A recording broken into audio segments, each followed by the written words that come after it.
I guess he's recording. We're not going to be recording. Okay. So this, the fellow that you see on the screen's name is Ben Pfeiffer. He is from the Firefly Conservation Research, which is a nonprofit organization that he founded back in 2009. He is a recognized firefly researcher and Texas certified master naturalist. He is uniquely situated or suited to tackle this problem of our disappearing decline of fireflies. He's a sixth generation Texan. He grew up exploring the hills of Texas Hill Country and the brush of South Texas, where he developed a deep understanding of the state's unique ecology. He's also a beekeeper and a certified naturalist with Texas Parks and Wildlife. And he went to Texas State University, which I also attended there for one short semester. But he studied biology, and I think I studied boys.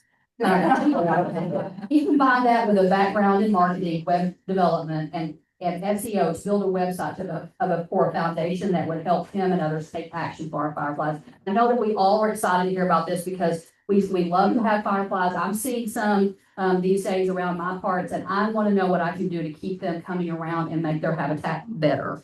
All right, so Ben, can you hear us? And if you go ahead and get started, I'll give you a thumbs up that we can hear you well. All right, I can hear everybody. Uh-oh. All right. Well, I just wanted to thank everyone for inviting me to come speak to y'all's group today, and such a great turnout. I have been to your area and did get a chance to do some hiking in the area, and it's a really beautiful spot in Texas. So today I hope to illuminate literally some of the information about fireflies here in Texas, some of the reasons why there's declining, and answer any questions you might have. If you have any questions, we'll save it for kind of a brief question and answer section at the end. And someone can post those in the chat, or they can go ahead and speak, and we'll go ahead and answer those questions. But this year, it's been a relatively pretty good year for fireflies, considering the last couple of years here in Texas have been rather dry. You might remember last year and the year before that, it was exceptionally dry, and we just didn't really have a great firefly season. Now, fireflies, their season kind of tends to be in two different times, so in the spring and in the fall, and we're quite lucky to have that. You can almost see fireflies in all months of the year here in Texas, except for maybe January. I've even seen fireflies in December of all times. So I'm going to go ahead and jump in, and let's go ahead and talk about what fireflies actually are. Fireflies are beetles, and they go by a lot of different names. Just depending upon where you grew up, you might call them lightning bugs or fireflies or that glowy thing over there. We all have cherished memories as children, especially chasing fireflies and collecting them in a jar. And for the most part, doing that really won't hurt them too much. But we have kind of a love for these charismatic insects, and kind of the display and show that they give us each summer. Now, fireflies are in the order Coleoptera, and that contains around 400,000 species worldwide. So it's an incredibly diverse group, and all fireflies belong to what's called the family Lampyridae. Now, if you belong to the family Lampyridae, you have several shared characteristics that make you belong to this family. As adults and as juveniles, you bioluminesce. And so that means as a larva, you glow, and as an adult, you're able to flash. Individuals in this group also have kind of relatively soft, elongated bodies. We like to sometimes call these squishy beetles. If you ever had the experience as a kid of getting a firefly and accidentally smashing it, and some of that glowy stuff kind of comes out, that kind of illustrates how fireflies are kind of these squishy beetles. Now, they all have a flattened shield that covers the back of their head, and we call this the pronotum. I'll refer to this throughout the presentation because it's helpful for scientists, because we like to study the unique markings on the back of this head shield. You'll notice on the right side of your screen are two fireflies, and the firefly up in the top right has a pronotum that's kind of orange and yellowish color. And then the one on the bottom has kind of a black spot. And so we call that a pronotal spot.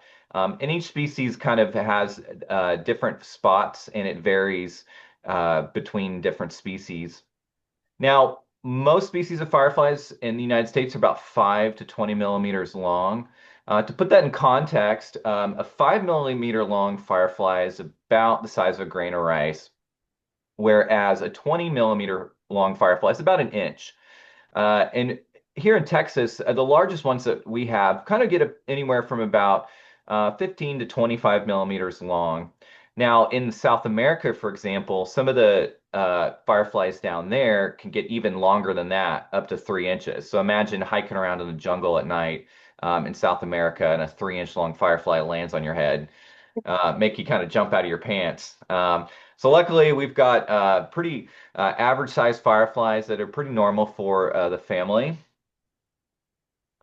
This is a little bit on firefly anatomy. Now, fireflies have two antennae with 11 antenna segments. They have 6 legs. They have the head shield or the pronotum that I mentioned before, and you'll see this in this example. There's kind of a triangular black spot on the back of its head shield called the pronotal spot. They have 2 eyes. Males tend to have larger eyes than females. They have a hard bony plate in between this head shield called a scutellum, and they have two wing covers called elytra that protect their flight wings. Some fireflies have what's called an elytral margin, and this is that yellow border here. Why this is helpful to note is that some fireflies don't have this yellow border and will just be all black or the same color. And sometimes this is helpful if we're looking at different phenotypes or species and kind of help us to differentiate between the different colorations. Now, these are photos of female fireflies and male fireflies. Off the bat, you might just notice some differences. The female onto the left, she's got one light organ, whereas the male on the right has 2 light organs. Now, you might be asking why this is. Well, females don't need to flash as brightly necessarily as males because they need to conserve that energy to produce eggs. So over time, it has reduced their light organ to one spot on their abdominal segment there, whereas males oftentimes are driven to be kind of the brightest, and they have 2 large light organs there. So if you ever catch a firefly, be sure to turn it over and look at how many light organs it has. If you catch a female, these are ones you definitely want to let go immediately because they are kind of the future of the species. And they're less common in the environment than males are. So firefly diversity, there's around 2,400 species worldwide. This is one of the latest estimates, which is pretty phenomenal considering the diversity in this group. In the United States here, we've got about 180 species, and in Texas, we've got about 45 species.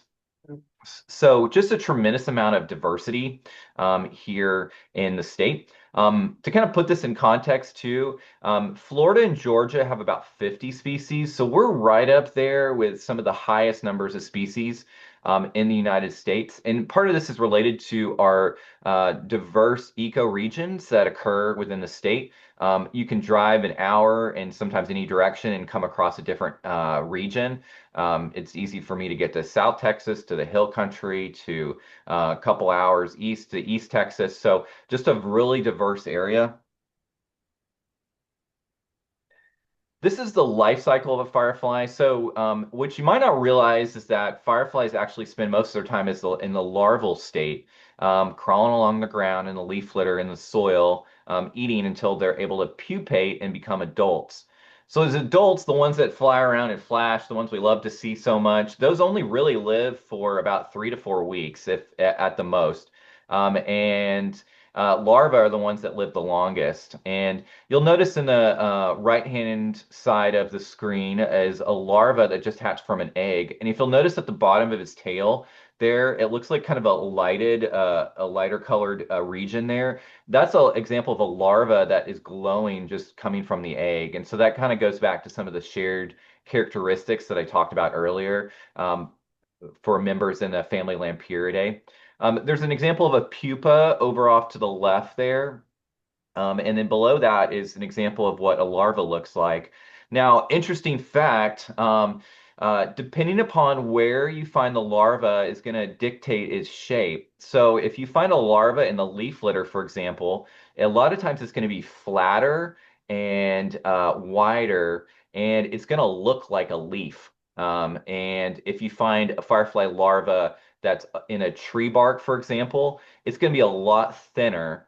And some of this has been driven by where they pupate and they live. Um, a firefly that lives in a leaf litter wants to look like a leaf because it wants to hide from predators. And it's going to be flatter. Whereas fireflies that are in like the tree bark, for example, they need to fit in between pieces of bark, so they need to be thinner. I always find this fact really fascinating because it kind of can help you identify the different types of larvae and what species they are. So firefly habitat, fireflies are really habitat specific. In some cases, some species need certain requirements in order to thrive. And if they don't have them, they're not going to do really well. Fireflies really love like humid areas, anywhere with like damp moisture. So you can think like forests and fields, any rivers or streams and wetlands. Riparian corridors are their most important habitats and where they primarily live. And so a riparian corridor or a riparian area is that interface between the land and the water. It's that narrow strip of vegetation that occurs right near the water's edge. So if you ever go fishing and you got to like kind of wade through some of the grasses that are near like the water's edge, this is really good firefly habitat. Now, this habitat really only occupies 1% of all land types, so it's really a pretty small component of the landscape, but also one of the most important, and also one of the most vulnerable to habitat disruption. So when we're talking about firefly conservation and fireflies, we oftentimes focus on these riparian areas. They serve so many purposes within a catchment or a water area. And for fireflies, they're critical for their survival. So, what does firefly habitat look like in Texas? I'm just going to take y'all through kind of a fun visual study of different places in Texas. Since we can't physically visit there today, here's some places that I've been and some of the diversity that we see within the firefly habitat here in Texas. So, this is Enchanted Rock in Gillespie County. I bet some people in the audience have probably been there. It's one of my favorite places. It's just incredibly unique. And you'll notice in this photo here how scruffy it is on the edges. But there's no real water here actually in this kind of ephemeral stream. And that's because, in Enchanted Rock, a lot of that water flows down, fills up the streams, and then kind of washes away. And so fireflies can occur in these kind of a little bit xeric habitats, and they thrive in these places on either side of the stream and in like underneath trees here. I've been studying fireflies here at this habitat in Enchanted Rock for some time, and I'm always amazed how they're kind of able to eke out a living here. Now, this location is in West Texas in a place called Fox Canyon Ranch. Much different than the previous photo. This is kind of some of these narrow canyons in the Davis Mountains. You'll notice there's some maple trees in the back. The rocks look a whole lot different. But fireflies occur here too. This is in Honey Creek in Guadalupe River State Park. It's a state natural area, and this area is really phenomenal for fireflies because of some crucial factors that make it really unique. It's a spring system that's never gone dry that we know of. And so this has created really consistent moisture in the habitat and to help support a lot of diversity of fireflies there, especially small Phatinus fireflies. You'll notice the tall trees here create a canopy to make it really dark. And it kind of looks like kind of a exotic environment. Like every time I'm there, I always thinking like it wouldn't surprise me if a dinosaur jumped out of those palm bushes and smiled at me. So flash patterns. This is one of the things we love about fireflies, especially going out in the early evening, right at dusk, to watch them flash. And it's one of the really things that make them one of our favorite creatures at night. And to most people, the flashes of fireflies look the same as another, but the reality is each firefly species has its own distinct flash pattern. These flash patterns vary based on the species, but also can differ based on the temperature at night. So the hotter it is, the faster they'll flash. The cooler it is, the slower they might flash. In Texas, our fireflies are fast flashers. So if you ever go and see fireflies up north or in the mid-Atlantic, you'll notice that they're kind of slow, and you're like, well, that's kind of curious. The ones back home like flash a lot faster. So our fireflies flash a little faster because of the temperature and the heat here. The color of firefly flashes can differ as well. So photinus fireflies are kind of a yellowish green, whereas pyractomenia is kind of an amber flash. We've got synchronous fireflies. The number of flashes they make as well, and the time of night that they're active. So in this image over to the right, you'll see there's fireflies that are flashing tall at the top of the canopy there, and then fireflies that are flashing lower at kind of right above the grasses there. So I'm going to show you a really neat video and hopefully kind of knock your socks off a bit. Actually, I won't tell you what this video is, but I'm just going to let it play and then we'll discuss.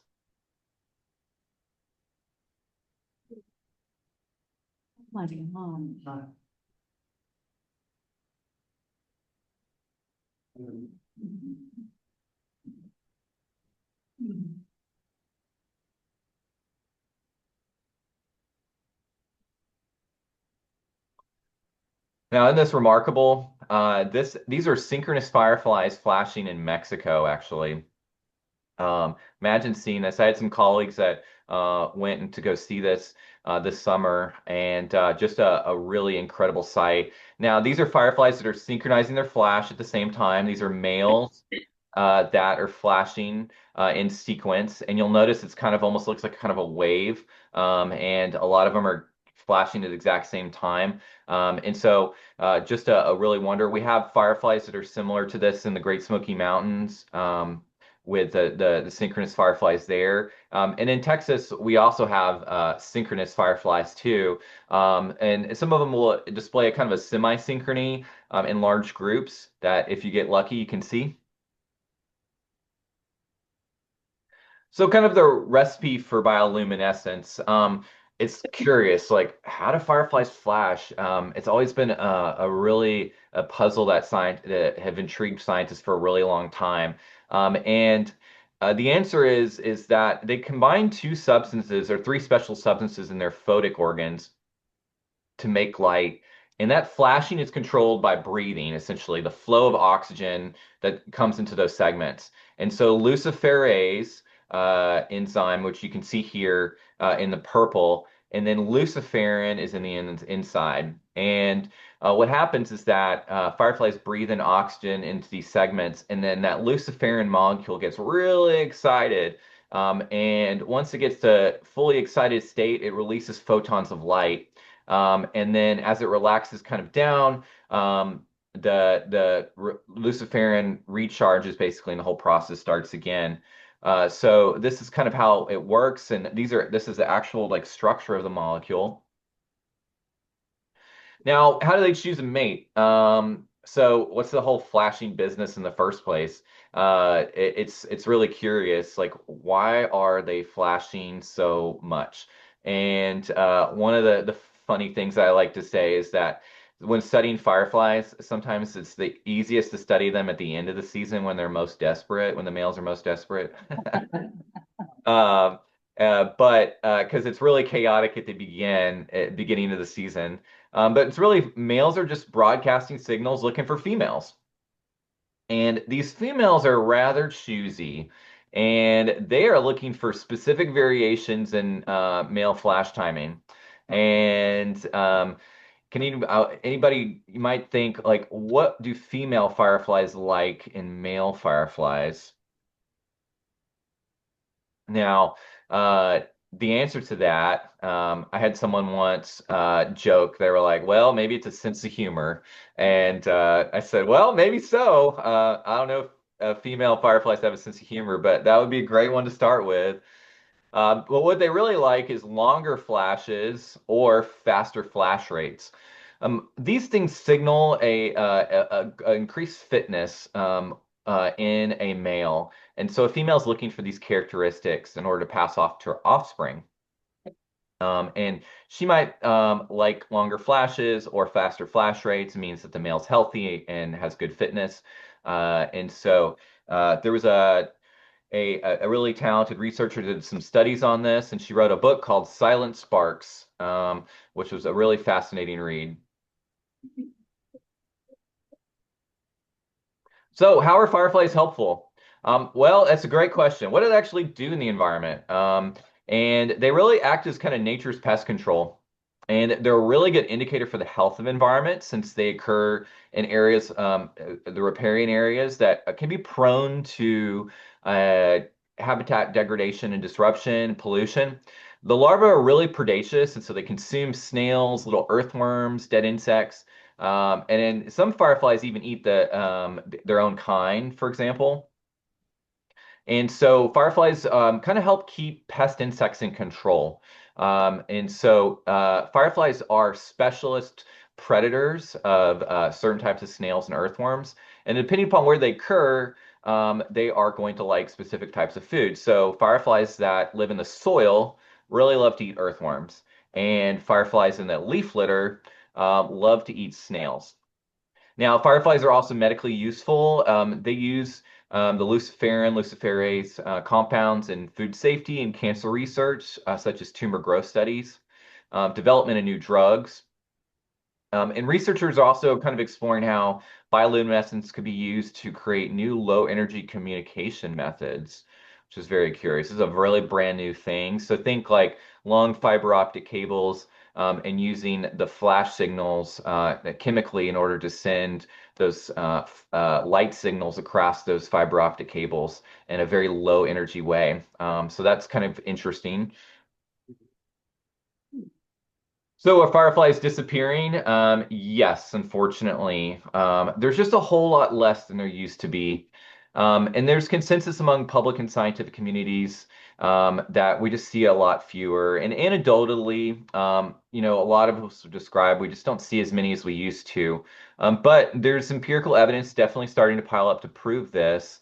Um, Around 14% of North American firefly species are threatened, classified as critically endangered or vulnerable. And so that's around 18 species or so. Here in Texas, we've got one endangered species and then one vulnerable species. And what we do know is that there's a really urgent need for the conservation of their habitats. So why are they disappearing? Well, so this topic's been talked about a lot, and I talk about this often. And one of the reasons why they're disappearing is that we're not necessarily losing as many species, but we're just losing the numbers. So it's kind of an abundance issue. There's just less than there used to be. One of the reasons is because we want it this way. There are incentives out there that drive habitat degradation and decline. And some of these things are related to development in previous areas. We're in a stage right now where a lot of our native habitat and wildlands are disappearing at a clip that's probably similar to what occurred past the previous industrial revolution. And in Texas, it's rapidly disappearing quite a bit. In certain places in Texas that have very little habitat left, for example, like in Houston, people are like fiercely defending those remaining little habitats. So think like a bike trail that they're labeling as a wildlife habitat. And people are becoming more and more aware to why decline in habitats has become so negative for humanity in general. So fireflies have kind of got wrapped into this. The good news is that fireflies in Texas, in places that they're protected, they're doing well. But places that they're not protected, they are disappearing. And so We're just going to see less and less of them over time, and they're going to be a little bit more isolated in certain parts. Now, here's some of the reasons why this is happening. Pollution and loss of riparian corridors is one of the reasons. And this is, our streams and waterways. Really, the statistics are there's really like one like pristine undammed river left in Texas, and that's the Devils River in Valverde County. And the rest of the rivers in our state are a fraction of their former self in many ways. They're dammed up, and the riparian areas are not as robust as they used to be. This image shows a really great example of this. This is in San Pedro Creek in Del Rio. It's actually a spring-fed system, and so it has really clean water. But you'll notice in the back, it looks like kind of a river cane. What this is a rhododontax, which is sometimes it's called Carrizo cane or river invasive river cane. The reason why this is bad is because it creates a monoculture, and if you're a firefly that's on the ground level and you want to see a male that's flying above, all of this vegetation is going to get in the way of that. And this river cane's created a monoculture that's replaced the former vegetation that was there. So not helpful for fireflies or other insects. Habitat loss, degradation. Some fireflies occur in some of these more xeric areas that have cedar breaks and oak trees. And developers come in, and what they do is they raise it to the bedrock. And so they remove the soil level. And so really nothing can exist here anymore. And it's replaced with turf grass and invasive species of plants that you might get at Lowe's or Home Depot. We just really lost a lot of like potential habitat for native species. Light pollution is another reason. And the reason why this is bad is that it interacts negatively towards females and males being able to see each other. There's a really bright white light. Firefly's light is kind of in a weak nanometer range, and it kind of influences them be able to see each other. So light pollution is not helpful. Fireflies will actually not flash in areas that have really bright lights, and so they're kind of indicating to us we just don't like this. Pesticide use, anything that's designed to kill beetles is really not a great thing for fireflies. So how can you help? One of the ways you can help is by kind of assessing your soil health if you've got an area. Poor soil is really like poor habitat for the food that fireflies eat, so snails and worms. And so we need those snails and worms in order to kind of feed juvenile fireflies. And you can make amendments to your soil to introduce nutrients, till your soil as well lightly to kind of help get water and nutrients into the soil is a great idea. I had someone point out one time, they're like, Ben, how deep should we till our soil? And I said, well, not too deep, right? And they were like, yes, not too deep, just the top level. So it's like, just do the top level to help introduce some nutrients. Avoids broad spectrum pesticides, especially lawn chemicals. If you use a pest control company, one of the best things you can do is tell them where to spray as opposed to leaving it up to them. Because if you leave it up to them, they're going to spray your whole habitat and kill everything. And I've seen this time and time again. You might just tell them, hey, I just want you to spray my foundation in order to prevent, roaches and other things to getting in, but leave my native habitats alone. Don't spray my trees. You can turn off outside lights and advocate for local policies to control light pollution. One of the ways you can get involved is to kind of get to know your local firefly species and support conservation efforts to save land from development. Uh, Consider conservation easements for your land. These are great ways in order to protect your land from getting developed for in the future. And there's tax benefits towards conservation easements as well. You can get a credit that you could apply to your income to save you money. Educate your neighbors and friends. An example of a way that you can kind of protect habitats is that if you've got one or you know someone that does that has fireflies, you might want to avoid like land clearing and like really habitat disruption that disturbs the topsoil surface. And why? And it's because like larval development happens on the ground. So any like type of like big activities that you do during like May and August are going to disrupt firefly populations. And so you might want to like wait until, after August in order to do these things until you give a chance for fireflies to grow bigger and establish better places to hide away from some of these disruptions. You could map out areas for protection. So if you know an area and you want to designate it as a firefly sanctuary, this is a great way to do it. I just spoke to a group up in Hillsborough, Texas, and what they're doing is they had always talked about that they had fireflies. And when I went up there, they were like surprised to find out how many species they had. And so they started getting really interested in possibly doing a firefly sanctuary and looking at ways in order to protect their fireflies. So this example just shows a sanctuary that's kind of surrounded by homes, actually, and they're designating this one particular area as like places that they want fireflies to thrive. Planting native plants is a great way in order to help fireflies as well.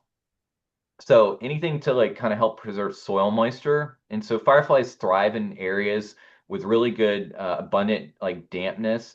And so native plants do a really good job of this, of helping retain water in your soil. You can do this by planting native plants, avoid shredding or mowing like any vegetation along a riparian corridor, eliminate invasive species of plants, and encourage leaf litter to accumulate. And just kind of a reminder, manicured gardens with really heavy mulch layers tend to be poor firefly habitat. What I'm talking about here is like really dense mulch layers that don't allow nutrients and water to get into the soil. Now, if you're doing forestry mulching or if you're having somebody come in and trim trees and they're mulching that, that stuff can be beneficial to helping retain some moisture. But really dense thatch doesn't really help much for fireflies. This is some of the ways that native plants really help. And so when I kind of developed this, I kind of backed it up and I said, well, what are we kind of doing here? And we're really trying to provide habitat for females, number one. Uh, if you think about a native firefly habitat, it's got really great canopy heights. It creates darkness, it provides places for females to crawl up on a blade of grass or a top of a shrub in order to see males. So just providing places for her to see males and then places for her to lay eggs. You're also providing habitat for larvae, and then the plants help kind of build the soil. And then lastly, you're providing what I call operational cover for flashing adults. These tall trees kind of help with creating a dark environment for them to do that. These are some of the lists of good plants for fireflies. Now, this list is on my website at firefly.org, so feel free to go there. But these are some really great Texas plants that do well for fireflies. So something you might consider if you want to plant some. One of the things you can do too is help reduce your light pollution. Artificial light at night, what we call ALAN, can be one of the main drivers of firefly decline in the United States.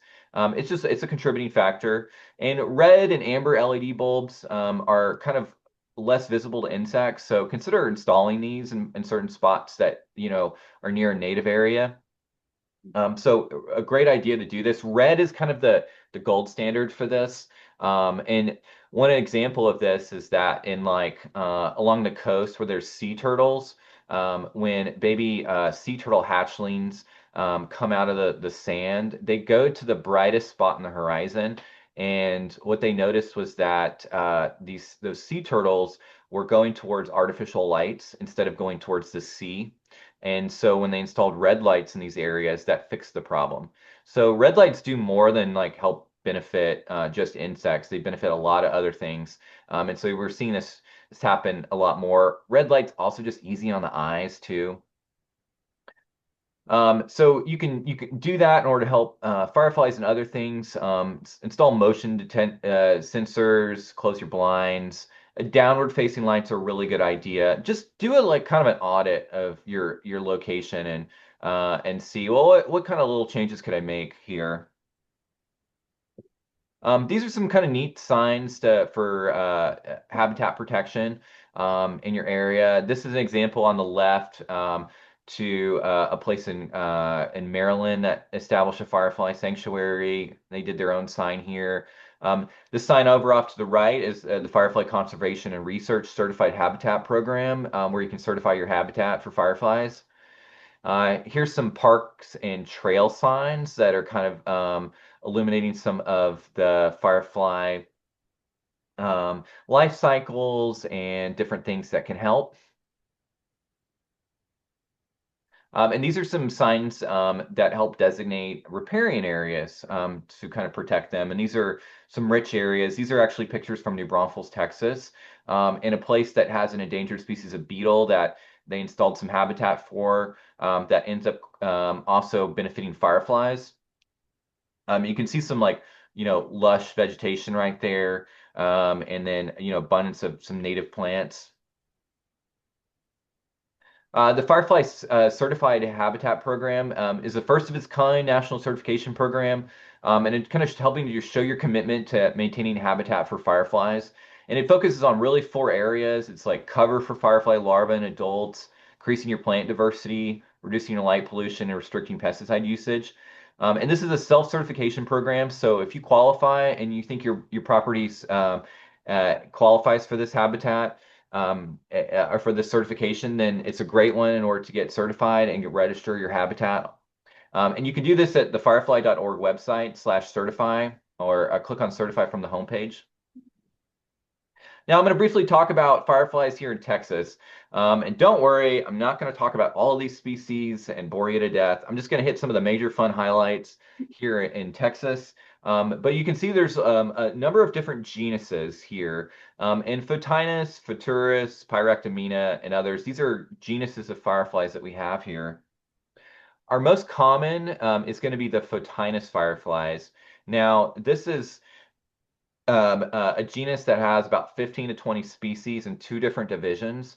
And it covers a wide range from some diurnal species to nighttime flying species. And it occurs our common Big Dipper firefly, Photinus pyralis. And these are most numerous in the early evening.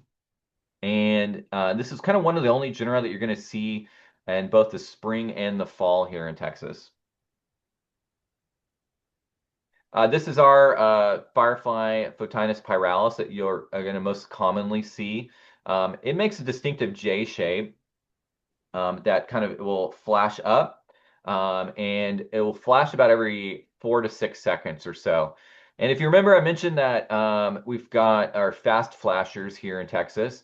And so this species will tend to flash sometimes between 3 and 4 seconds, depending upon the heat that we have. And females respond with a 2-second delay.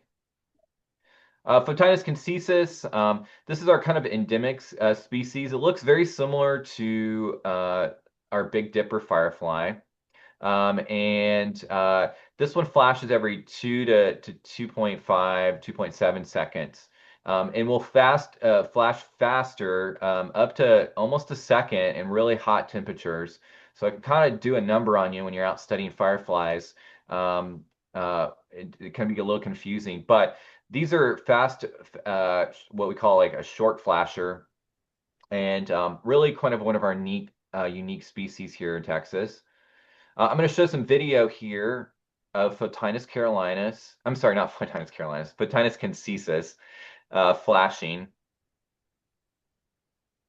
And think about the video that you watched earlier and see if you can see any similarities to this video that we're watching now.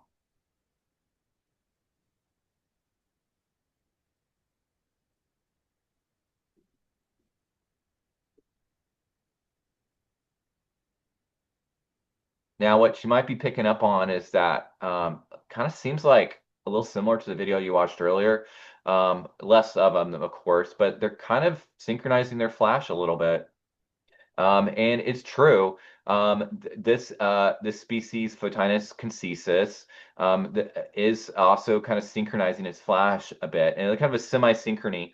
And in fact, to prove this, I sent this video to a researcher who was studying synchronous fireflies, and he ran it through a supercomputer and compared it against some of the synchronous fireflies in Mexico and in Tennessee. And sure enough, the peaks and valleys were very similar and almost exactly the same as the fireflies in those locations. So in large numbers, Concesis will flash with a nice synchrony, which is really fun to watch. So these are our little guys. These are about 5 9 millimeters long. And then Photinus stellaris is kind of one of our endemic species as well. And it flashes really fast, about once a second or so. And it's kind of got these low arcing flashes, and it likes to fly about 5 to 6 feet off the ground. And they're really small. This is what the females for those fireflies look like, and you might be going, "Wow, look at that! That's so much different than the females I saw previously."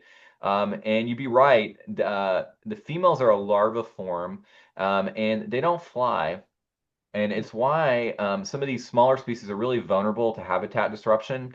And one of the kind of reasons we're seeing decline is because these get wiped out pretty easily, because they can't escape, they can't run away. And these female here is really devoted to laying a lot of eggs. And since they're so small and they don't live very long, females got to really lay a lot of eggs in order for the species to survive. And so she's really small. You can look here, and these are millimeters on to the right side on that chart there, that ruler. And so very small. She's kind of like a chubby grain of rice, basically. This is a size comparison, just kind of showing you the difference between, fireflies on the left, that's larger, and then the smaller ones. So, kind of test your knowledge time. What do you think likes to eat fireflies? I'm hearing dragonflies, lizards, Okay. Dra birds, Birds. Okay. All right. frogs. Frogs. All right. Some frogs have been known to eat fireflies. Yeah, sometimes. Yeah. Well, the answer is spiders. Yeah, if you've ever been watching fireflies on like a country road and you see one that's kind of blinking like an SOS signal, a lot of times it's a firefly that's caught in a spider web, and it's like, help me, I'm caught. Uh, Oh, and so fireflies, yeah, do get caught in spider webs pretty often. And it oftentimes I've done a double take multiple times. I'm like, well, that's different than what I'm seeing flashing, and turns out it's a firefly in a spider web. But there's not a lot that likes to eat fireflies because they're poisonous, and they have compounds in there that are defensive, and they make them distasteful. So, I've had people tell me stories about their dogs eating fireflies, or once ate a firefly and spit it out, and yeah, they don't taste very good. Even bats kind of don't won't eat fireflies. And sometimes the young bats will kind of snatch one and then spit it out immediately. And so they kind of learn that fireflies aren't good. Futurus fireflies are some of our like large kind of predator fireflies. They are really fun to catch. They flash a whole lot, and we see these kind of in the late May to late June time frame. And they're also known as our femme fatale fireflies. And these are fireflies that kind of mimic the flash pattern of other species. And they do this in order to lure in males to eat them, because they do not produce the compounds, the steroid-like compounds called lucibofagins that make them poisonous. And so these fireflies have to eat other genuses of fireflies in order to get those compounds to give them to their eggs. So it's a kind of a dog eat dog eat world out there, and these fireflies are rather tricky. One of our species is Photurus catrinae. It's an endemic species. We call these like big reds, and they are erratic, and they can mimic the flash patterns of many other species. And they will be flying around and either looking for something to eat or to mate, and males kind of emit kind of a double flash at a female. And oftentimes, when a male gets lured in, they will mate, and then she'll eat him.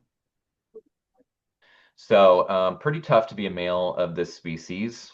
This is a photo of this species flashing. And what this is was a video that was stacked on top of each other, and each like flash was recorded. And I just show this because you can see how a female will flash, in this 1 second flashes, and then kind of over treetops and such, and then into across the river, and sometimes they'll stop and flash a whole bunch, and it's kind of hard to say what's going on here, but rather curious flashers. This is one of another species in this genus, and this one does not eat other fireflies. But Photuris bell brown eye is one of our endemic species, and it has a neat, like, kind of 2 second flash, and it flashes about every once a second to 2 seconds. It's got a nice double flicker flash. And just a couple other species here. We've got this is what some of the fireflies look like in West Texas and some of the remote areas in and these are very small fireflies, very small, and they do a kind of a weak glow. Here's a Pyractomina punctiventris. This is something that you see in like South Texas brush country. And these are some of our tiny little fireflies, Photinus texanus and dismissus. Pleonomus pallens is a kind of got our little feathery antenna, and this is a firefly that uses pheromones in order to detect other females. And then off to the right is kind of a weird looking alien thing. This is a firefly that was seen kind of in Cameron County, and it's a firefly in a kind of an odd genus that occurs in South America that we have had records here in Texas. And what happened was a bird researcher in Cameron County a couple of years ago sighted this firefly on a bathroom wall, and she took a photo of it and posted it to iNaturalist. And it really only been cited 4 times since 1935. So pretty rare record, and got us kind of all excited. We don't know what species it is. It's hard to say, but kind of some of the value that iNaturalist kind of bringing to citizen science work. Thank you all for having me and speaking to your group today. You can consider supporting Firefly conservation by certifying your habitat or making a donation. The QR code on the left-hand side of the screen will take you to a place that you can do that. And feel free to scan it. You can contact me. Here's my email here and phone number. And feel free to visit the website. There's a lot of information on there on firefly sanctuaries, different Texas species, and a lot of the work that we do throughout the state. I speak probably this year especially, it's been really big, but 15 to 20 times a year to all sorts of groups. I reach thousands and thousands of people with environmental education and conservation education. I work with kids a lot too, in different places, and work with cities in order to help save habitat. So I'm doing a lot of work and could use your support. And feel free to reach out at any time. And I always love to hear about neat sightings in Texas. So feel free, if you know any good places to study or see something cool, let me know. So thank you all very much.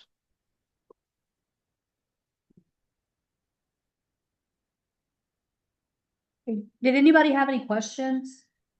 I might just repeat it because I think this is gonna be up here I only. was just curious, he said that they ate earthworms, do they eat the Asian earthworms too? We have a question on whether they eat Asian earthworms. Oh, good question. I would say they probably do if they are small enough in order for them to attack and subdue it essentially. So probably maybe the smaller types, yes. Um, yeah, the earthworm, one of the things with earthworms is that our native species are really small, or a lot smaller than like those night crawlers that you see sometimes. And so those are the ones that they depend on as a small native species. And part of this has to do with like glaciation, is that when the glaciers were there, those larger species just weren't able to survive, and when it receded, it's what was left. So yeah, fireflies can help control earthworms. We have one more. Oh, in my neighborhood, I've been trying to get the fireflies back, and they've been gradually coming back, but now I've got the county is driving through spraying for mosquitoes, and I don't know how to get it to quit. And I don't know if making it a firefly habitat gives me a resource to say, don't spray on this street, or is there any way? Were you able to hear that, Ben? Yeah, I was, and that's a great question. Yeah, I talk on this pretty often because it's a concern. Well, I do know this. The insecticide that is sprayed for mosquitoes is a very light insecticide, and beetles are pretty tough, so they're able to kind of not be as affected by that fogging as much, because their mosquitoes are real vulnerable to this really light insecticide. That being said, though, it can harm them if they are sprayed during the time when they're active. So one of the suggestions I would make is that talk to the county and say, can you please, spray for mosquitoes in a time when the fireflies are not active? And so that's right at dusk, up until like 10 o'clock. And they might come back and say, well, that's when mosquitoes are flying. I was like, well, mosquitoes fly throughout the day. And obviously they're going to avoid really hot times, but we want to be a little more helpful with that. Now, one example story I can tell you where it was kind of an overkill, where mosquito spraying was negative, is that y'all remember when there was like that Zika outbreak that we had a number of years ago? Well, there was a number of communities, specifically there was one in Oklahoma, I think, and across the nation that where they fogged like the whole town, and there was this like kind of overzealous fervor against it. And what they did was they really launched like these kind of insecticide bombs from planes and stuff across the landscape. Well, what this ended up doing was it ended up killing a lot of the native species in the area, and was really a negative. Yeah, they might have killed some mosquitoes, but They killed everything else. they killed everything else. Yeah, unfortunately. So that's not what you want to do. But yeah, mosquitoes are annoying and nobody likes them. And yeah, just have them spray at different times. Okay. If you go back and post the native plants. Can you show us the screen, the slide on native plants? Yes.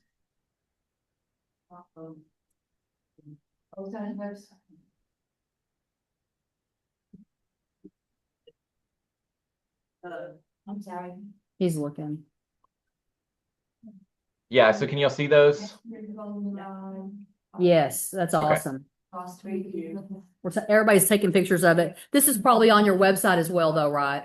It is, yeah. Okay. And I try to note why specific species are helpful. One of the ones that I like here is inland sea oats is really great. Eastern gamma grass is a grass that's really fantastic for fireflies, but it's really hard one to grow in your habitat unless you have a lot of moisture in your soil because it grows along the riparian area. And then some of these other things like Indian grass can be a little hard to get established, but native nurseries now are stocking a lot of these grasses much more abundantly. And so you can find these now in certain areas. The mule grasses are good. Cytodes grama you can get by seed, and that actually seeds really well. You think about it, you're designing this habitat in order to retain moisture and just provide habitat for them. And so I see these grasses where fireflies occur. Now I do have a good guide on like firefly sanctuaries and then riparian areas that I encourage y'all to take a look at on the website. I've got some kind of nice insights there to kind of help you with thinking about if you want to make one. And you don't really need a big area. It can be really small. Some of the best habitats are the ones that you put near a existing firefly habitat to kind of expand it. And then also creating habitats to attract them too can be really helpful. And then these habitats also benefit pollinators and a wide variety of things. So they're just kind of, they serve a lot of purposes. And some of these plants I'll note on these lists are ones that kind of do well in wet and non-wet habitats. There are a few that don't, that are just do well in wet, but I try to make a list of ones that are going to do well in a lot of locations. Awesome. One more, go ahead. Do the Dana traps that people put in their yard for mosquitoes lure the fireflies to them and trap them? Could we repeat the question? So if it's She's asking, did you say Dyna trap?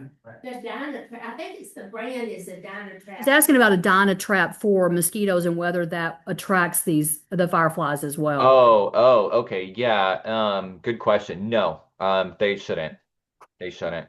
Awesome. Yeah. Yeah, males are only, there's some brand new research that just came out, I mean, months ago. For the longest time, we thought that firefly males were really only attracted to the light signals of females, but we know now that they have a very narrow range to attract with pheromones. And so those fireflies that are flying are only really going to be attracted to the pheromones of females. So yeah, you should be totally fine using that. Awesome. All right, Ben, thank you so much. This has been a Yeah, great thank talk. y'all. I mean, really, we appreciate it.